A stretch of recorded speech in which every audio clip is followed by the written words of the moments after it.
मंगल Dhillon channel एक ऐसा channel जो आपका जीवन बदल सकता है, जैसे अब तक बहुतों का जीवन बदल चुका है। मंगल ढिल्लोन चैनल। नमस्कार, आदाब, सत श्री अकाल। दोस्तों, रब भगवान से मेरी बातें, माय कन्वर्सेशंस विद गॉड, रब नाल मेरी गल्लां, इस श्रृंखला में ये 21 नंबर एपिसोड होगा। मैं सोचता रहता हूं जो ईश्वर मुझे याद दिलाते हैं, क्योंकि बहुत पुरानी बातें हैं, उस वक्त मेरे जहन में नहीं था और मैंने इतनी तवज्जो नहीं दी।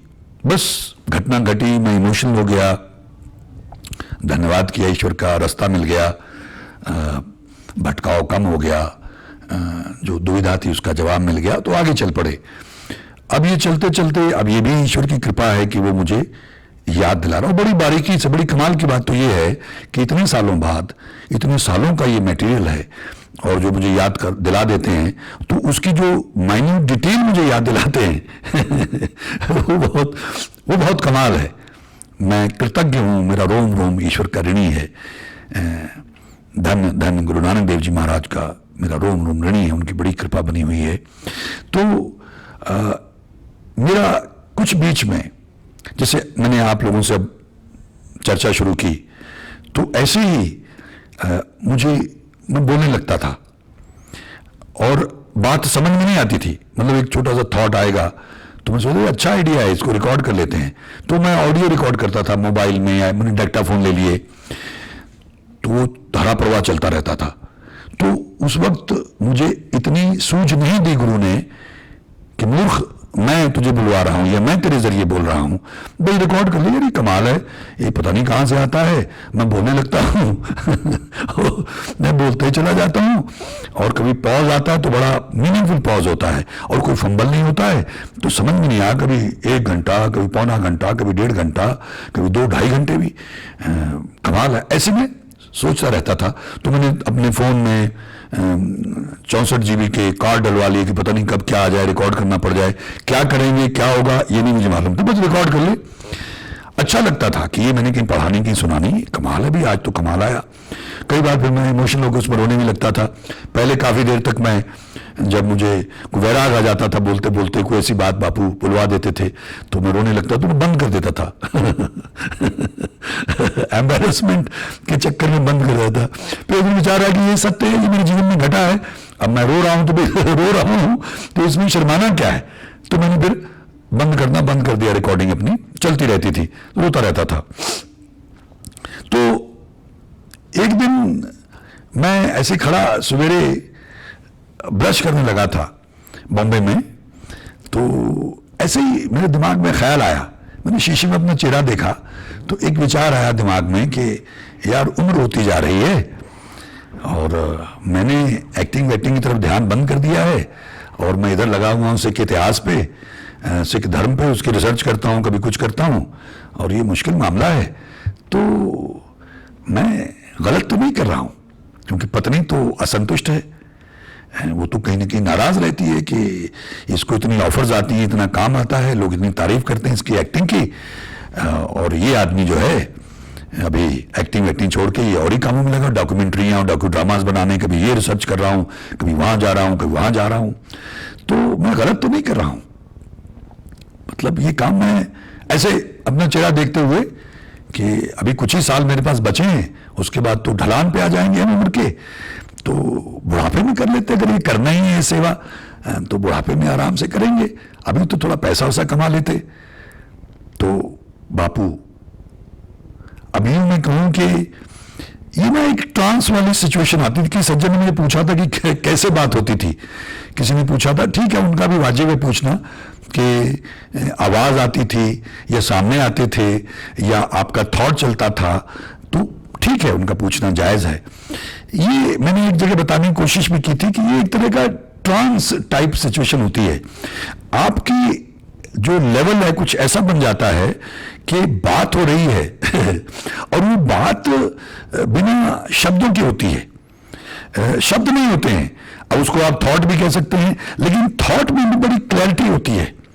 यानी आप डिफरेंशिएट कर पाएंगे कि ये मेरे दिमाग का अपना ही फितूर है या अब ये बात हो रही। इतना तो पकड़ में मेरी आ गया था कि कई बार ऐसी मेरी स्थिति आई, मैंने हंसने में लग जाना था कि बापू ये आप ही कह रहे हो या ये मेरे अपने दिमाग का कोई फितूर चल रहा है, अपनी उधेड़बुन चल रही है। ऐसा एक दो बार मेरे साथ ऐसा भी हुआ, लेकिन वहां ऐसा कुछ नहीं होता था, वहां ऐसा द्वंद्व या दुविधा भी नहीं आती थी, क्लियर, क्रिस्टल क्लियर। तो अचानक मुझे लगा कि वो घट रहा है, प्रभु कृपा कर रहे हैं, मुखातिब हूं, तो मैं जल्दी जल्दी आके, मेरी एक रिलैक्सिंग चेयर थी वहां बैठ जाता था तो मैं उस पर आके बैठ गया बच्चे की तरह। तो अब ये एक्सप्लेन तो नहीं किया जा सकता पूरी तरह से, ये घट भी रहा हो तो आप नहीं समझ पाएंगे, अगर कोई देख भी रहा हो तो उसके समझ में नहीं आएगा। ये अलग ही मामला है, अलग ही दुनिया है, अलग ही लेवल है। तो मैं उस रिलैक्सिंग चेयर पे आके बैठ गया, तो मुझे कहने लगे अच्छा एक बात बता कि अगर तेरा कुछ व्यक्तिगत काम हो, जो निजी तेरा अपना काम हो, तो तू किसको देगा? तो मैंने कहा मैं, अगर मेरा प्रभु व्यक्तिगत काम होगा तो मैं, कहने तो चल तू अपनी छोड़, अभी मैं हैते पेपे हमारे इसमें भाषा में कहते हैं, एक्टिंग की भाषा में, तो मैं ऐसे करा था जी, वो मैं मेरा अपना काम, तो कहने चल उसको छोड़, मैं तुझे आसान करता हूं। मुझे ये बता कि अगर तुम्हारे यहाँ कोई राजा हो, महाराजा हो, या तुम्हारे देश का कोई बहुत बड़ा आदमी हो, सबसे बड़ा आदमी हो, उसका अपना कोई व्यक्तिगत काम हो, तो वो किसको देगा? तो मैंने कहा मालिक वो तो जाहिर है प्रभु, बापू वो तो अपने किसी खास आदमी को देगा जिसको वो अपना समझता है, जिस पर वो भरोसा करता है। तो मुझे कहने लगे कि बेवकूफ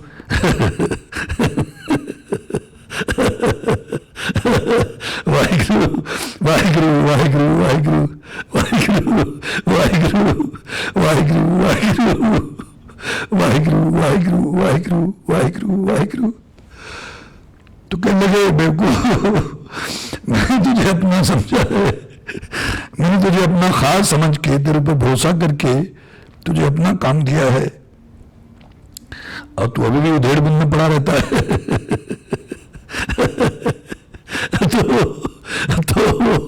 तो मैं अक्सर अपने दोनों हाथ खड़े करता था। पत्नी उन दिनों नहीं होती तो अक्सर अपनी माँ के पास ही होती थी, तो मैं अपने दोनों हाथ खड़े किए और कहा प्रभु मुझे माफ कर दो, मुझे माफ कर दो बापू, मेरा हो भाग्य है, मेरा हो भाग्य है बापू, मेरे पास शब्द नहीं आपका धन्यवाद करने के लिए कि आपने मुझे इस लायक समझा बापू, आपने मुझे अपना समझा, मुझे अपना समझ के जिम्मेदारी दी है। अब देखिए इसको आप कैसे भी लगा लें कि ऐसी कौन सी जिम्मेदारी दी थी भाई, अब मेरा भाग्य ऐसा रहा होगा कि मेरे भाग्य में, मेरी प्रारब्ध में ऐसा नहीं होगा कि मैंने मुझसे कोई बहुत बड़े पैमाने पर कुछ करवाना होगा कि सारी दुनिया मेरी तरफ देखे।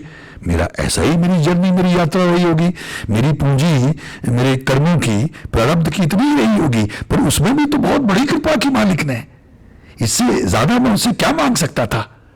तो अब तमाम लोग अलग अलग ढंग से सवाल करते हैं, उनको लगेगा कि अच्छा अगर ईश्वर ने इसको अपना समझा, मतलब मैं अभी ये सोच रहा हूं कि इसको अपना समझा, इस पर भरोसा किया, इसको अपना समझ के अपना काम सौंपा, तो अपना काम क्या सौंपा? अपना काम यही है कि लोगों को जाके बता लोगों को जाके संदेश दे, लोगों के पास जाके मेरी बातें कर, लोगों को सही रास्ते पे ला, लोगों को हरि के नाम से जोड़, लोगों को बुराई से बचा। यही तो महापुरुषों ने किया है, जो बड़े बड़े महापुरुष, अवतारी पुरुष, भक्त जन, संत जन, ब्रह्मज्ञानी जो संसार में आए, यही तो उन्होंने किया। वही तो सारा दिन भ्रमण करते, सारा जीवन भ्रमण करते रहे, लोगों को बताते रहे। जिसके भाग्य में था उसने पकड़ लिया, उसका उद्धार हो गया, जिसके भाग्य में नहीं था उसको नहीं समझ में आई, उसने उनको पागल, दीवाना कहा, मूर्ख कहा, ना समझ कहा, मेंटल कहा होगा। तो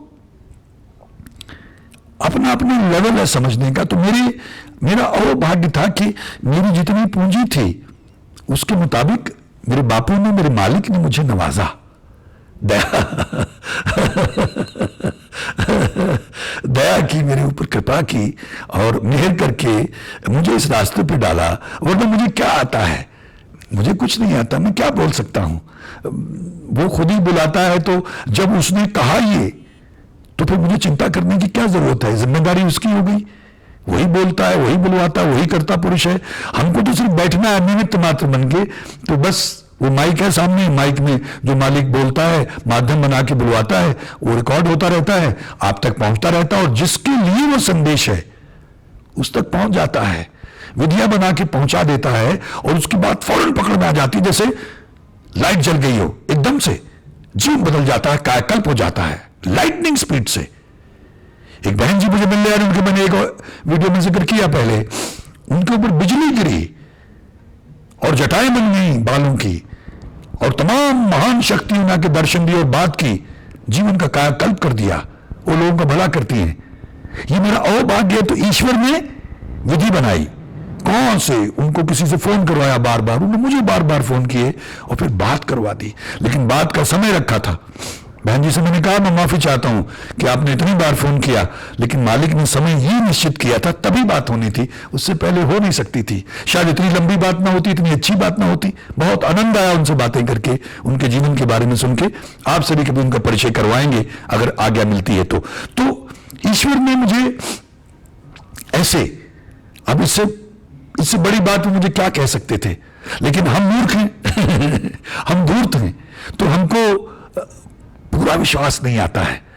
हमको लगता है कहीं ऐसा तो नहीं है, कहीं वैसा तो नहीं है। जैसे कुछ मित्रों ने पूछा, तो एक ट्रांस की स्थिति में थॉट के लेवल में बात होती थी, लेकिन बहुत क्रिस्टल क्लियर बात होती थी, सवाल जवाब होता था, लेकिन मेरी अपनी इतनी हैसियत या इतनी पोजीशन नहीं होती थी।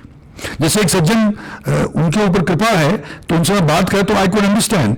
तो उनसे मैंने कुछ कहा था कि आपने ये सवाल नहीं पूछा, तो उसने कहा वो स्टेट ऐसी होती है कि वहां आप अपनी मर्जी से सवाल नहीं पूछ सकते हैं, वो तो वहां से जो आना है। और कभी ऐसा हो जाए कि आप पूछ पाए, ऐसी लिबर्टी आपको मिल जाए, तो पूछा जाता है। जो मुझे 2-3 बार ऐसा हुआ कि मैं पूछना, मुझे सौभाग्य हासिल हुआ, कृपा हुई कि मैं पूछ पाया, अन्यथा नहीं। आप एक ट्रांस की स्थिति में होते हैं, बस जो मैसेज आना होता आ जाता है, और वो रिसीव होता है, और बहुत क्रिस्टल क्लियर रिसीव होता है। आज भी इतने सालों के बाद, इस बात को 20 साल हो गए होंगे, 22 साल हो गए होंगे, लेकिन क्रिस्टल क्लियर है। वो जगह तक मैं उसको देख सकता हूं कि मैं अपने शीशे के सामने वॉशरूम में खड़ा हूं, वॉश बेसिन के पास, और देख रहा हूं, और वहां से कैसे आके मैं रिलैक्सिंग चेयर बैठा और कैसे मैंने हाथ खड़े और मेरी ये बात हुई। उसको बहुत लंबा टाइम नहीं लगता, मुश्किल से 3-4 या 5 मिनट, कभी कभी 10-15 मिनट लगते होंगे, अन्यथा ये 2-3 मिनट का मामला होता है। तो अब जब इस तरह से हुआ, तो आप नेचुरली भावुक हो जाते हैं, और आपको हौसला भी मिलता है, हिम्मत भी मिलती है कि जब बापू ये कह रहे हैं, तो अब ये उसी का काम तो है। मैं कई बार ये कहता रहा हूं कि भाई ये जो हमारे करप्ट क्लर्क्स हैं, सरकारी बाबू लोग, उनसे भाई एक चीज तो अच्छी सीख लो कि काम हो ना हो, उन्होंने अपनी कलम 5-5:30 बजे रख देनी है। ठीक है, नफा तो कंपनी का, नुकसान तो कंपनी का, तो हमने तो उस मालिक की चाकरी कर ली है, नफा भी उसका है, नुकसान भी उसका है हमारा तो कुछ है ही नहीं भाई, कुछ लेना देना नहीं है। कई दिन से नहीं बुलवाया, आज रात को, मुझे अभी रात के 2 बज रहे हैं, और मुझे करीब 11 बजे बैठाया। वो आता है, अब ये भी मैं एक्सप्लेन नहीं कर सकता हूं, आता है, तो फिर समय का कोई महत्व नहीं रहता है। आ गया ना, कृपा हो गई ना, तो बस लग जाओ भाई, बापू बुलवा रहा है, बापू दयाल है। तो इस तरह से धीरे धीरे फिर ये बातें पकड़ में आने लगी कि उसका काम कैसे है, उसका काम ऐसे है, तो उसकी चाकरी कर ली है, तो हमको तो कोई फिक्र नहीं है, नफा तो उसका, नुकसान तो उसका, जब बुलाएगा तब बोलेंगे। भाई हमारे हाथ में तो कुछ है ही नहीं ना, सब कुछ तो उसका है, ये शरीर भी उसका है, ये सृष्टि भी उसकी है, और हम उसको अपना बना के बैठ जाते हैं, इसलिए परेशान होते हैं। तो मैं उम्मीद करता हूं कुछ मित्रों की बात पकड़ में आई होगी कि ये जो काम है, मैंने पहले भी एक वीडियो में कहा कि इसको अपने तक मत रखें। जो वीडियो आपको बहुत अच्छा लगे, जिससे आपका जीवन बदला हो या आपको दिशा मिली हो, और भी बहुत लोग त्रस्त हैं, दुखी हैं, विचलित हैं, परेशान हैं, रो रहे हैं, तड़प रहे हैं। हमारे पास तो हजारों की तादाद में लोगों के फोन आते हैं, लेकिन खुशखबरी है, एक और बहन जी मिल गए हैं, वो भी बहुत अच्छा इलाज करते हैं। जो लोग दुखी हैं उनके लिए कह रहा हूं, और जल्दी मेरी उनसे भेंट होगी, और उसके बाद में उनके बारे में भी आपको बताऊंगा। तो जो लोग दुखी हैं, विचलित हैं, उनसे शेयर किया करें। हमारे सब्सक्राइबर इसलिए बढ़ाएं कि हम सबको महापुण्य मिले। मैंने पहले भी एक दो बार प्रार्थना की थी कि अगर आप लोग ये शेयर करेंगे फेसबुक पे, अपने ग्रुप्स में, अपने रिश्तेदारों के साथ, दोस्तों के साथ, मित्रों के साथ, या और ग्रुप्स ढूंढ के, यानी ये भी एक तरह की सेवा है, तो आप ईश्वर की चाकरी कर रहे हैं। जैसे मुझे उन्होंने कहा कि भाई अपना व्यक्तिगत किसे देंगे, तो मैंने तुझे दिया बेवकूफ तुझे अपना समझ के, तेरे को भरोसा करके, और तू डेढ़ में लगा रहता है कि गलती तो नहीं कर ली, ये छोड़ के वो छोड़ के, क्या मैं ठीक कर रहा हूं, बुढ़ापे में कर लेते। तो इसी तरह से अगर आप मेरे साथ जुड़ते हैं और आप वो वीडियोस फॉरवर्ड करते हैं और वहां किसी का जीवन बदलता है, वो आगे, जैसे मैंने कहा कि वो जो चेन सिस्टम है, लोग कहते हैं तुमने 5 बनाया, वो आगे 5 बनाया, उसने आगे 5 बनाए, तो पूरी दुनिया कवर कर लेते हैं। तो आप अंदाजा लगाइए, अगर आप भी ऐसा प्रयास शुरू करेंगे कि साथ में लोग जोड़ना, उससे कहना तू आगे जोड़, तो महापुण्य जो आपको मिलेगा, मैं बयान नहीं कर सकता हूं शब्दों में। उस ईश्वर को साक्षी जान के कह रहा हूं, मैं बयान नहीं कर सकता हूं कि हमारे जीवन में कैसा आनंद बनेगा, कैसी बरकत आएगी, कैसी कृपा बरसेगी, कैसा रस बरसेगा, कैसी परम आनंद की अवस्था बन जाएगी, कैसे मुक्त होकर जाएंगे संसार से, कैसे मौत का भय नहीं, इंतजार रहेगा। ये मेरा दावा है और मुझे यकीन है 101%। तो आप लोग इसको लाइटली मत लिया करें। मैं सबसे कह रहा हूं, बहुत से भाई बहन कोशिश करते हैं, उनका धन्यवाद जिनका जीवन बदला है। बहुत से लोग मुझे फोन करके बताते भी हैं, मैसेज करते हैं। मैसेज को मैं अप्रिशिएट करता हूं, क्योंकि मैसेज के बाद में फिर अगर लेगा तो बात भी हो जाएगी। अन्यथा कई बार मैं बिजी होता हूं तो मैं फोन आपका ले नहीं पाता हूं। मैसेज का भी जवाब इमीडिएटली नहीं आएगा, बाद में आ जाएगा, लेकिन आ जाएगा। सो आप सबका बहुत बहुत धन्यवाद। इसको बढ़ाएं, लहर बनाएं इसको, जितनी ज्यादा लोग आप जोड़ सकते हैं, ताकि महापुण्य मेरे पास भी आए। जैसा मैंने एक बार जिक्र किया था, वो इंश्योरेंस के एजेंट्स वालों को कमीशन मिलता है, आप मेरे सब एजेंट बन जाए, मुझे अगर 40% मिलना है तो 15-20% तो आपको ही मिलेगा। और उसको बताने की जरूरत नहीं है मालिक को कि मेरा कितना बनता है। कितनी तन्मयता से, कितने निष्काम भाव से, कितनी भावना से, श्रद्धा से आपने ये काम किया, दूसरों को जोड़ने की कोशिश की, उनका भला करने की कोशिश की, उससे वो खुश होता है और फिर नवाज देगा। आप हैरान होते चले जाएंगे। ये मैंने तो अनुभव किया है और बहुत सारों को जीवन में अनुभव किया है, आप भी अनुभव करिए। तो उसको लाइटली मत लें, जितना ज्यादा कर सकते हैं एक मिशन के तौर पे। मैं इसको मिशन के तौर पे बॉम्बे छोड़ के यहाँ खेतों में बैठा हुआ हूं, अपना आश्रम बना के नीलों कला में। तो आप भी एक मिशन बना के लगिए और ज्यादा लोगों को जोड़िए। कलयुग में, और खास करके ये दौर चल रहा है, इसमें ज्यादा पुण्य मिलेगा, महापुण्य मिलेगा, ज्यादा लाभ मिलेगा। आप सबका बहुत बहुत धन्यवाद। ईश्वर हम सबका भला करे। नमस्कार, जय हिंद, जय भारत। मंगल ढिल्लोन चैनल एक ऐसा चैनल जो आपका जीवन बदल सकता है, जैसे अब तक बहुतों का जीवन बदल चुका है। मंगल ढिल्लोन चैनल।